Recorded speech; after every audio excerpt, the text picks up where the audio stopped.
What's going on, guys? We are back, baby. So I'm going to tell you right now, viewer discretion advised. This is I just clicked through this a little bit through this video, which is it's a new channel to us. It's called Reliability Military. A lot of drone footage, a lot of bad guys getting blown to itty bitty tiny pieces, aerosol spray, if you will. So viewer discretion advised. I'm going to blur as much as I can, as to not get in trouble. Then we have a video after this one of some ground drone work and how ground drones are taking over the battlefield effectively. Maybe not taking over, but having a much larger effect on the battlefield. So this is going to be good. Buckle up, get your popcorn, your beer, your juice, your snacks, your milk, whatever. Please like, share, subscribe, you guys. We're hauling butt straight to 50,000 subs, man. 50,000 subs is a massive landmark, if you will, a massive stepping stone for the channel. So I just got to say thank you to every single one of you who has been here on this journey, man. Without getting too sentimental, it means the world to me, and I genuinely think we're making a difference here in Ukraine. So thank you, guys. If on that note, if you are willing and able, you want to support a good cause here in Ukraine, consider this right here. Hello everyone from Different Breed. My name is John from Sweden. This is Patrick from Norway. We've been in Ukraine for 4 years now. We are transitioning into drones and we're taking drone classes right now, and we need your help. We are launching a fundraiser for controllers, ground station cables, antennas and goggles. We're very thankful for all you guys' help up until this point. It means a lot to us. And a lot of the work we've been doing down here wouldn't be possible without you guys' help. So we truly appreciate you guys. Thank you so much. And Slava Ukraini! Героям слава! Massive shout out. We got another huge donation from somebody who's already donated to this fundraiser. Mr. Mystery Man or woman, whoever you are, thank you. I know the boys are putting something special together for you, and everybody else who has been supporting these guys to get them active and moving on the front line. Thank you so much. We're over halfway to our goal, you guys. So we're gonna get these guys up and moving, and ideally be able to get some of their footage so I can show you guys here on the channel what you helped accomplish, okay? Link to that is in the description below. Now let us, as well as Discord link. Now let's jump into this one. It's a little bit longer. Like I said, there's a lot of exploding Ruskies. Let's go. I'm going to turn I'll add my own music. Yeah. Some of these, I don't even know how they've gotten away with it so far, having it on YouTube. Okay, here. My bad. Whatever new technology comes along, the poor, bloody infantry still need to take and hold ground. Even in the drone-saturated battlefields of Ukraine, where drone-on-drone combat is increasingly common, human fighters are a crucial element. However, the rules are subtly shifting. Before, there was literally no alternative to sending foot soldiers in first to buildings and trenches. Now, the situation has altered. Soldiers still go in, but an increasing number of videos from Ukraine show the drones going in first.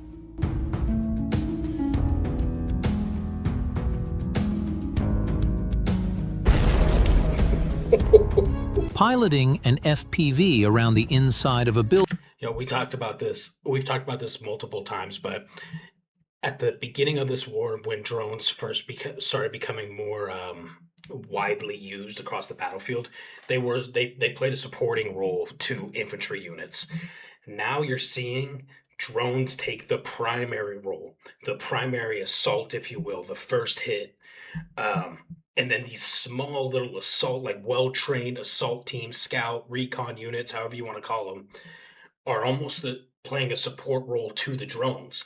And then they'll support each other throughout the operation, right? So first in is the FPVs or a dropper drone on the target, soften the target like artillery would, right? Before pre-drone warfare. Soften the target.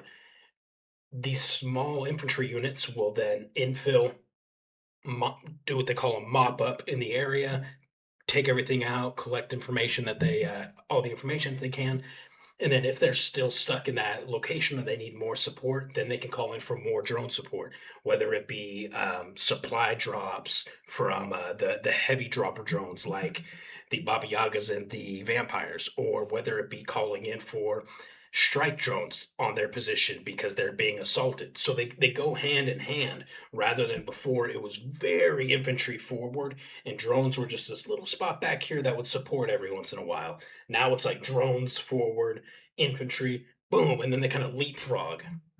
Hopefully that made sense. As in the famous piloting an FPV around the inside of a building, as in the famous 2021 bowling alley video, may be routine in the movie world. But in the war zone in 2022, it was a stunt for elite pilots only. Now, increasing numbers of videos show FPVs searching through buildings and trenches and locating and engaging the enemy. Two things are obvious. One is that tactics from the pre-drone age need to be updated fast for the new reality. The other is that drones are carrying out operations with progressively fewer humans in the front line, and the trend will continue.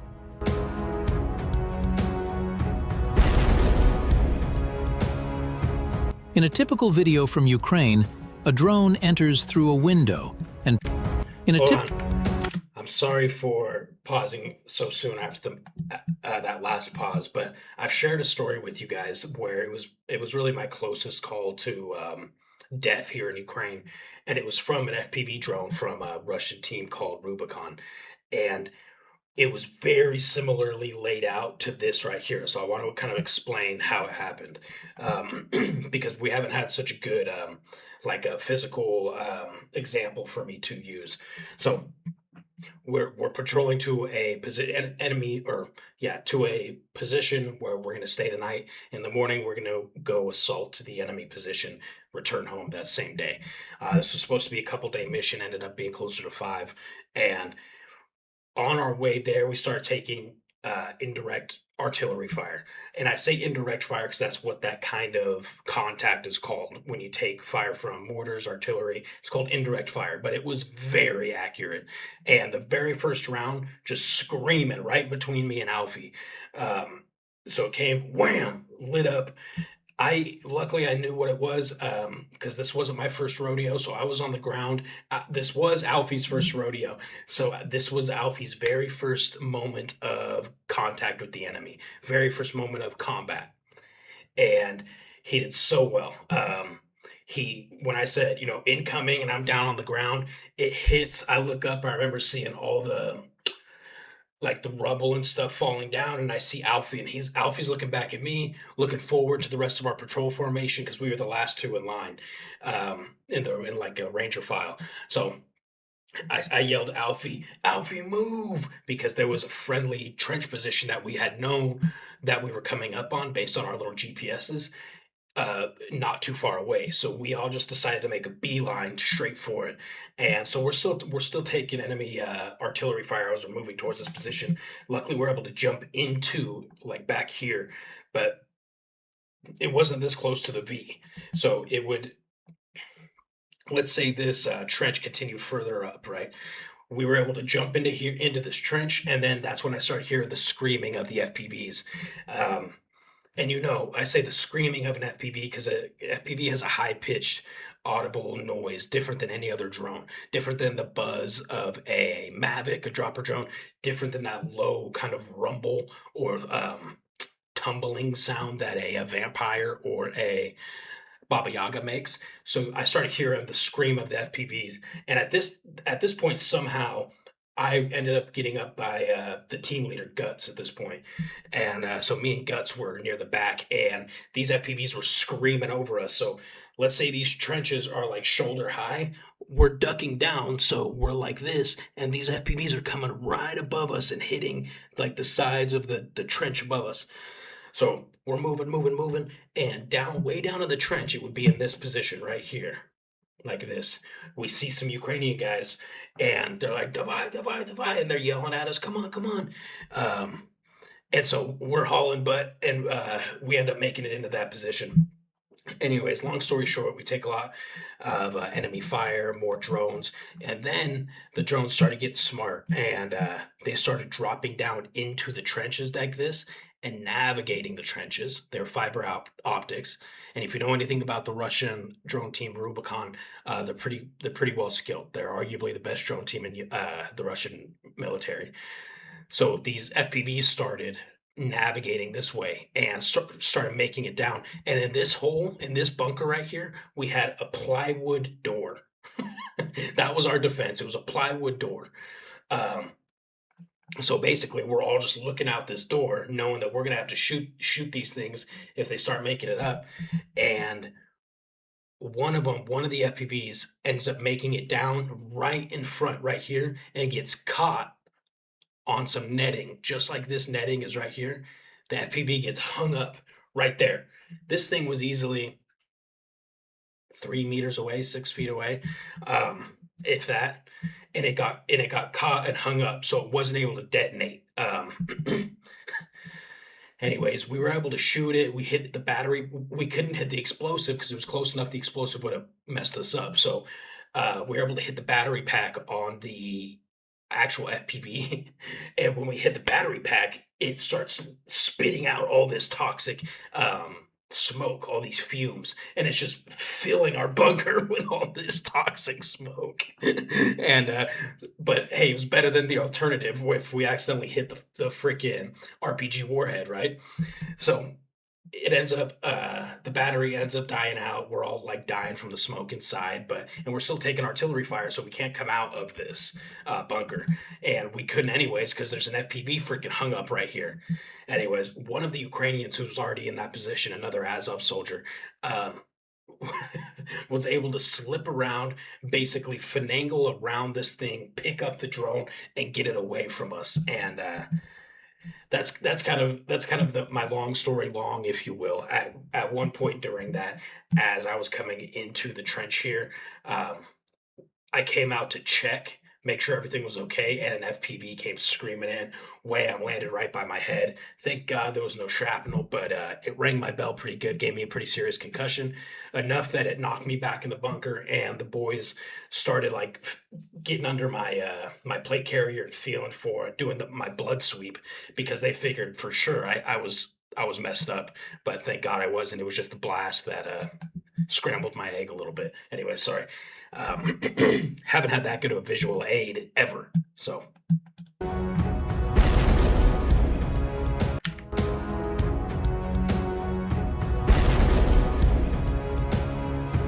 In a typical video from Ukraine, a drone enters through a window and passes through 3 rooms before finding a Russian hiding in a damaged closet. Another shows a hunt for Russians moving around inside a damaged building.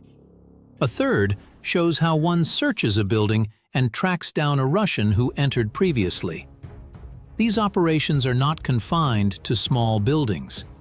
One sped-up video shows an FPV searching through a large apartment block. The advance on an enemy-held block, hazardous to foot soldiers, is not a problem for drones.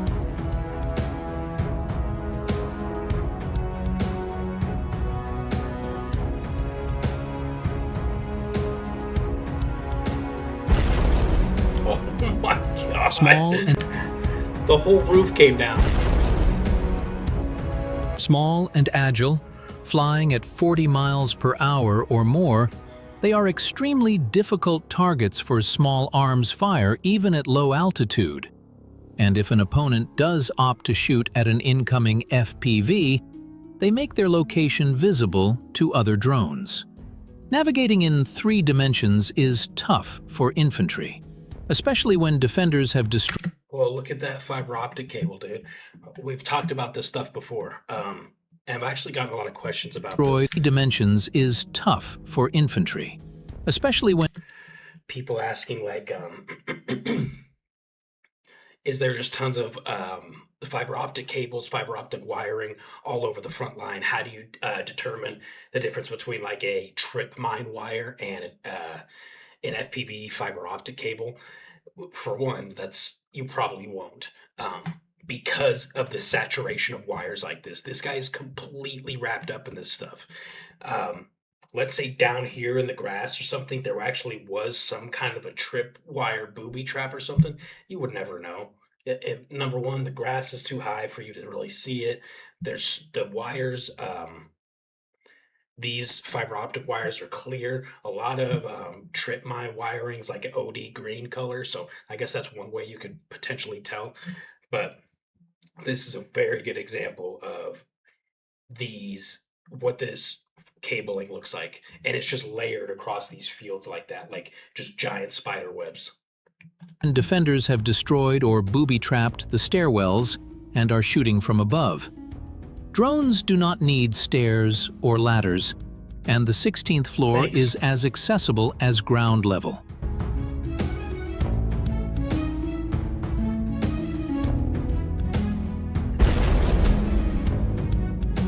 Drones do not have the same situational awareness as foot soldiers, and the continuous buzzing of their rotors gives away their position. They may be easy to locate, especially inside buildings where the operator has to maneuver carefully and rotate the drone to get a 360-degree view of the room.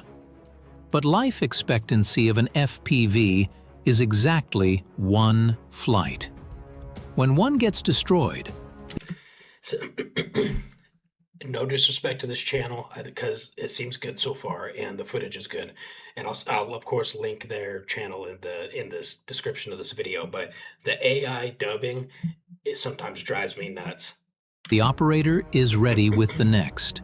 Drone casualties are It's not dubbing, it's subtitles, AI narration, and that's what it is. It's AI narration, and you can tell because they just use a lot of filler words. They're like, drones are loud because they are drones and they are loud. Like, okay, not a problem. Signal loss can be an issue, as low-powered radios may lose touch in a dense urban environment.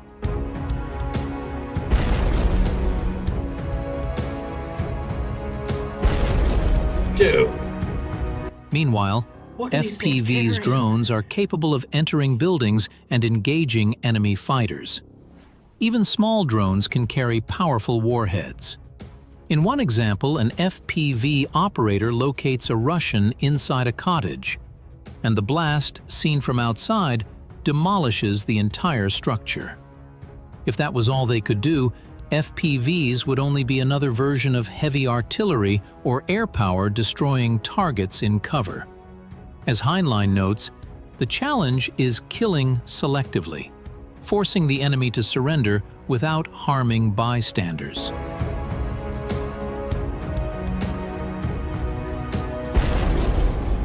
I swear, like every FPV operators can take surrender. I'm gonna just mute him for now. I swear, like every month or so, the FPV payloads become more powerful. These things are completely annihilating full-size buildings. Even large. Some of these are larger than full-size buildings. The drone led him out to captivity. The only time we used to see this kind of explosion was when the Baba Yagas would drop the anti-tank mines. The anti-tank mines, and that would completely annihilate a building. This is insane. Assault Regiment freed 2 POWs by hitting their guards with FPVs.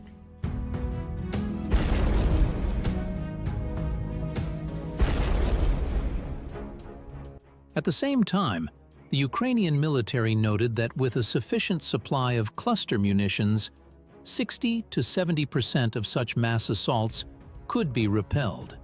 Strike drone units face a low rate of fire, since the drone operator can use only one. Drone units face a low of such mass assaults could be repelled. Oh, Strike drone units they shot it in the battery. That's exactly what I was explaining face a earlier. percent of such mass Watch here on the screen, you can actually see it. assaults See it start sparking? could be repelled.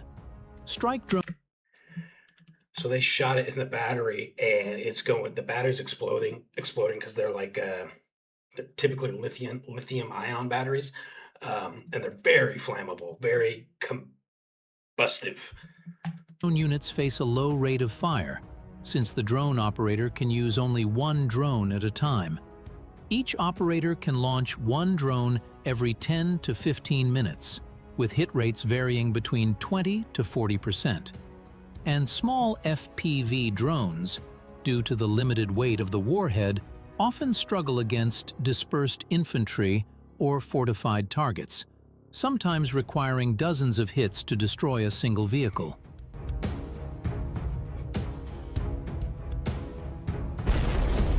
Most FPV drones still rely on analog communication, limiting the number that can be deployed simultaneously due to frequency congestion. Units must coordinate drone use, effectively waiting in line. Despite the losses, Russia continues to deploy large numbers of motorcycles. Reports show Ukrainian units destroyed about 100 motorcycles, along with dozens of armored vehicles, in subtle but sometimes effective assaults, taking advantage of Ukraine's infantry shortages.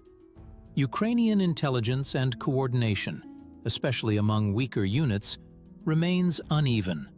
Occasionally, Russian forces advance in broad daylight with little resistance.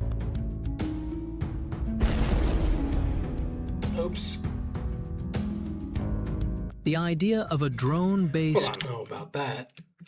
Occasionally, Russian forces advance in broad daylight with little resistance. I suppose that maybe in some parts of the front line, but typically they'll be found by a drone sooner or later.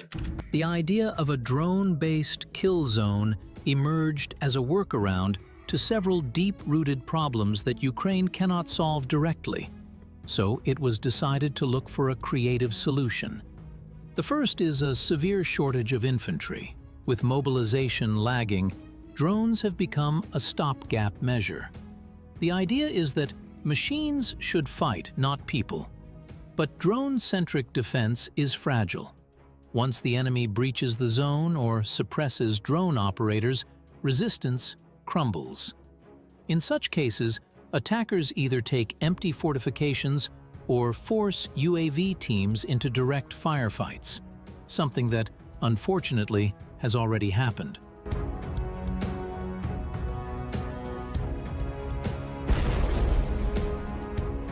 Meanwhile, Russian forces suffered a net territorial loss in April, the first time since Ukraine's 2024 incursion into Russia's Kursk Oblast, according to the Institute for the Study of War, ISW, signaling a continued slowdown across the front.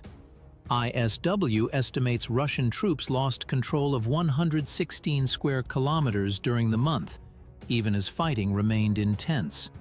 The setback marks a shift after months of incremental but steady gains.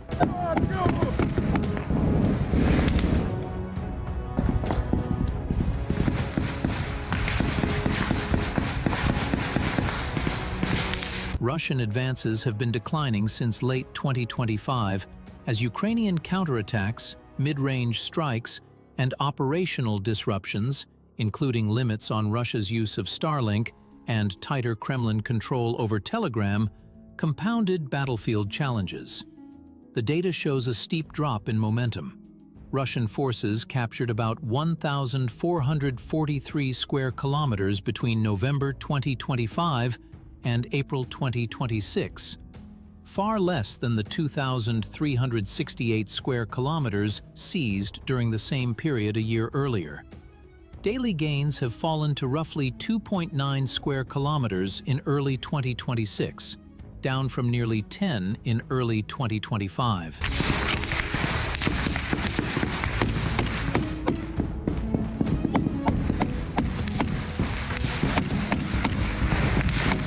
Seasonal factors may be playing a role. The spring Rasputitsa, when thawing ground and rain turn terrain into mud, has historically slowed offensives. Still, ISW notes that structural issues are also driving the decline. Russian forces are increasingly relying on infiltration tactics, small unit incursions into contested gray zones, rather than securing and holding territory.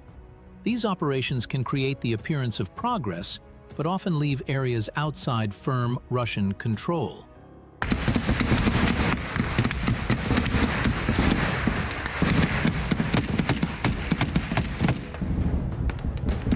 ISW estimates Russia infiltrated or claimed up to 1,716 square kilometers over the past 6 months, but firmly held significantly less. Analysts say the tactic helps Moscow sustain a narrative of continued advances while masking battlefield limitations. Meanwhile, problems are emerging in Russia's air campaign. Military bloggers report that although Sukhoi Su-34 jets are being equipped to carry more glide bombs, the effort is constrained by shortages of aircraft, maintenance crews, and trained personnel.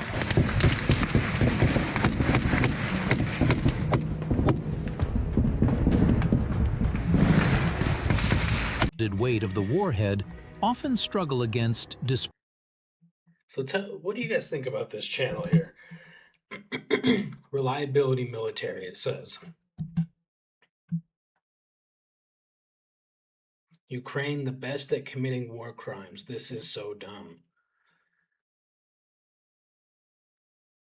If you have soldiers that are not a rifleman as well as their main MOS, you have a problem. If Ukraine government would not have taken all their firearms away, I seriously doubt Russia would have invaded in the first place. Bro, some of these are just full on smooth brain comments. Holy cow. let's not even go there. So we'll leave it at that because we're already at 30 minutes in, and I shared some stories and stuff. So, but let me know what you guys think about that. I noticed towards like the last, I don't know what, 7-8 minutes of that, there was a lot of just recycled footage. That Predator firefight from the very beginning of the invasion. A couple different clips that are very popular, and there was just kind of cycling those ones. But as far as the actual drone footage that we were watching, that a lot of that I've never seen before, so that was pretty good. So we'll leave it there, you guys. Please do me a favor, like, share, subscribe, man. This is getting this information out is so important, and I talk about this probably in every video. But if even one more person sees our content and then they dive into the channel and start learning more about what's happening here in Ukraine, to me that is a W. And anything more than one person is just bonus, right? That's just incredible. So like, share, share with anybody that you think would be interested in this stuff. Okay, I'll shut up. I love you guys. We'll see you in the next video.